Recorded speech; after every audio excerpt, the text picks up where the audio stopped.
What's it? Doggish? Doggy. It's doggy style, but not the kind you want to do in your kitchen.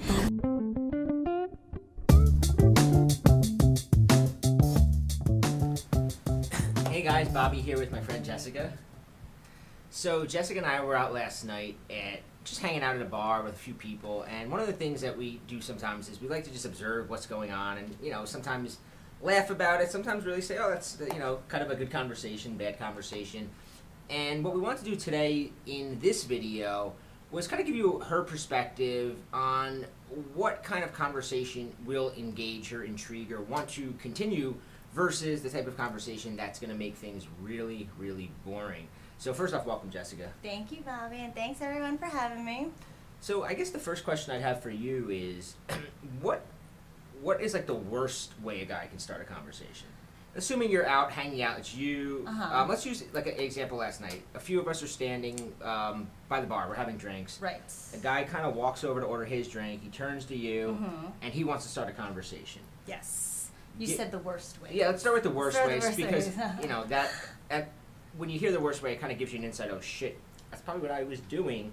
And you can maybe recognize it and Right. So, I always say there's always two categories that we women put y'all into when it comes to starting conversations with us, and it's either the sheep or the dogs. So the sheep are the people that kind of, fall into the background of your life, the barista at Starbucks, maybe your coworkers that you see every day, people in traffic around you. So when you say stuff like, hey, how you doing? That's kind of something anybody could say to anybody. Any stranger could say it to another stranger. That's a step that we phase out and we think, all right, this really isn't anybody special. Yeah. How special do you feel when I really ask hot you? In here. Yeah, it's really hot in here. How special do you feel when I say that, Bobby? Not at all. Very special. The second category is what I call the dogs. These are guys who are looking at us like we're a piece of meat. Like, you don't even know us yet, but you're like, oh, I know I need to eat it. Like, I don't know about you, Bobby. I have dogs. Anytime I whip out, like, a freaking Vienna sausage or anything from, like, a Ziploc bag, they go fucking nuts. Yeah. They go crazy. She's like, I just say something. These are the guys that come up to us and say things like, hey, I think you're looking really great. I just had to come say hi. That's that we are right. Now you're only coming to us because you see us as a hot chick, and that's the category we put you in. Again, these are things like, oh my, hey, what's up? How you doing? Looking pretty good over here. And what's the fine line? So how does a guy express interest? And we'll talk a little bit about the type of conversations, but just because you're talking about looking good, right? Yes. That's a compliment in a way. What makes that a bad compliment? Because we were talking off camera, and you said, I love being told that I look good, but how do you do it in a way that's actually intriguing versus, what's it? Doggish? Doggy. It's doggy style, Doggy. but not the kind you want to do in your kitchen. So the way you can compliment a woman, or the way not to compliment a woman in terms of the first thing you're saying, it's one thing to say, like, I think you're looking really good, versus, you're the only woman I've seen in this club who can pull off an outfit like that. Now that's particular. Now what you're doing is you're separating me from all the other meat that you can go and bite.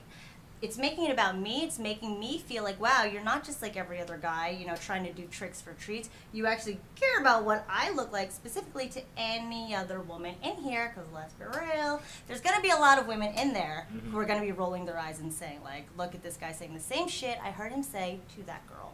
So man, that white shirt you're wearing, like, I'd give anything to see that shirt off you. That's something you could say later on.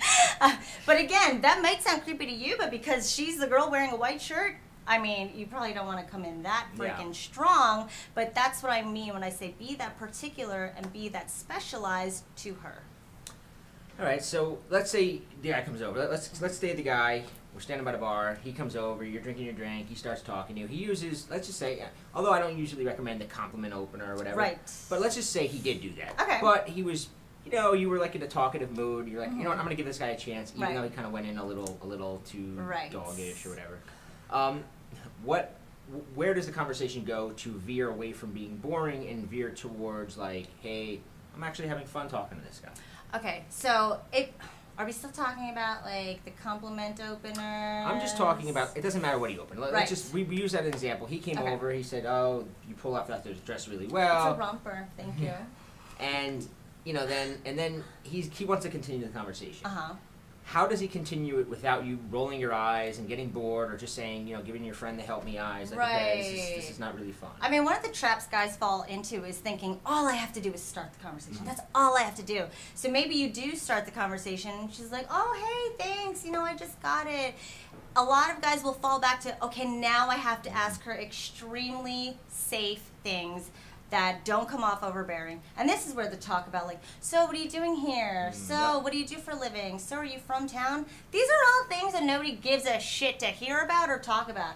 I don't know about you, Tony, but I don't know how excited, I can't get excited over saying, oh, I'm from New Jersey. How excited do you get over saying that? Yeah, it's like auto response. You just automatically, the minute that question comes out, you don't even think about it. It's just like, out there, and you're kind of tuned out of the moment because you're just on autopilot. Right. And these are questions that make a woman feel obligated to talk to you. So now not only have you, all right, now you got in the conversation, but now you're going to make her feel obligated. The second she feels obligated is the second she's going to feel pressure, and that's just a downward spiral from there.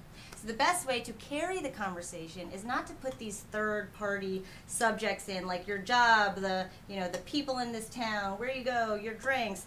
The best thing to do is talk about my experience and your experience. Like right here, I'm like sweating really badly. How bad is your swan bath, Bobby? Oh, it's pretty sweet. Pretty sweet. So basically, we're getting really swampy together. But that's how you do it. The only things that matter are in that moment are me, you, and us. It's relating, right? It's trying to find a way that is bringing it. What I like to think too is bringing it like you can how I relate to you, even bringing either together or my reaction to you in a sense. Where if you're talking and you say something along the lines, like let's just say you wanted to say, where are you from, right? Right. A more, I guess, emotional way to say it, if I was talking to you, would be like, where are you from? Because as you're talking, I literally hear a y'all, a Jersey accent, a Texas accent. I hear like 15 different accents coming at me, and I'm trying to figure out where the hell you're from. Exactly. But so. Well, see, I don't know if you noticed, but even as Bobby's saying this, I am viscerally reacting. I'm having knee-jerk responses because it is tailored to me.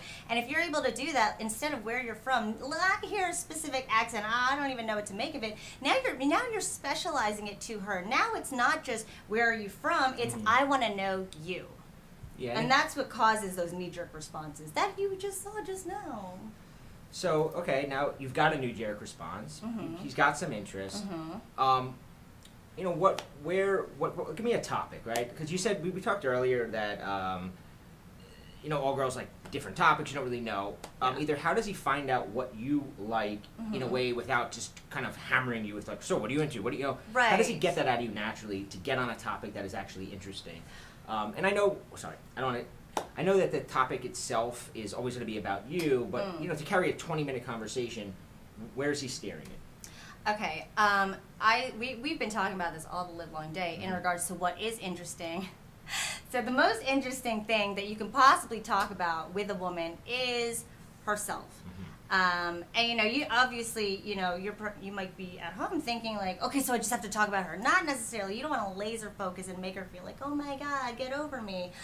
The point is to talk about yourself in a way that generates interest from her. That's leading the conversation. If Bobby opens up and says, that's how memorable our conversation was.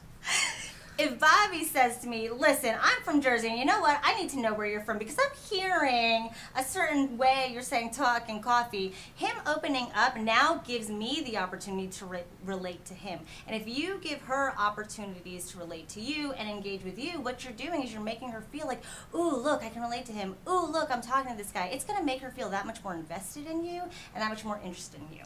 And you can also always find a way, like she said, to bring it back to her by, and if you're kind of, I would say if you're kind of like stuck of how do I bring it back to her, one of the classic things to do is like, you're not like the typical Jersey girl. Because then now it's back to her, she's going to say why, and then you can kind of explain it, and it's still about her. Even if you then go and talk about the typical Jersey girl, it's still related to her. Right. And yeah, exactly. Your experience. You're not a typical Jersey girl. Like, oh, how do you mean? I don't know. My experience of them is X, Y, Z.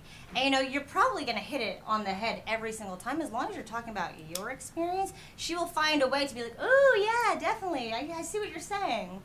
And would you say girls will give you the benefit of the doubt, right? Like, Always. Because I think a lot of things is that, Always. because everything you're saying, it's like, it's not like complex shit. It's not like he has to say this, this, and this in this really smooth way. It's like, Right. just make it not boring. Right, make it yours. I think the things that create, boredom in conversation is stuff that we can't relate to, stuff that we don't have a vested interest in. You're going to be hit or miss talking about your job or the music you like. It's always going to be hit or miss. But if you're always talking about things that you can relate to on a human level, it's going to be 100% hit every single time. So as long as you can cater that experience back to, hey, this is my experience. What's your experience like? She's always going to have a vested interest, and you're going to have a vested interest.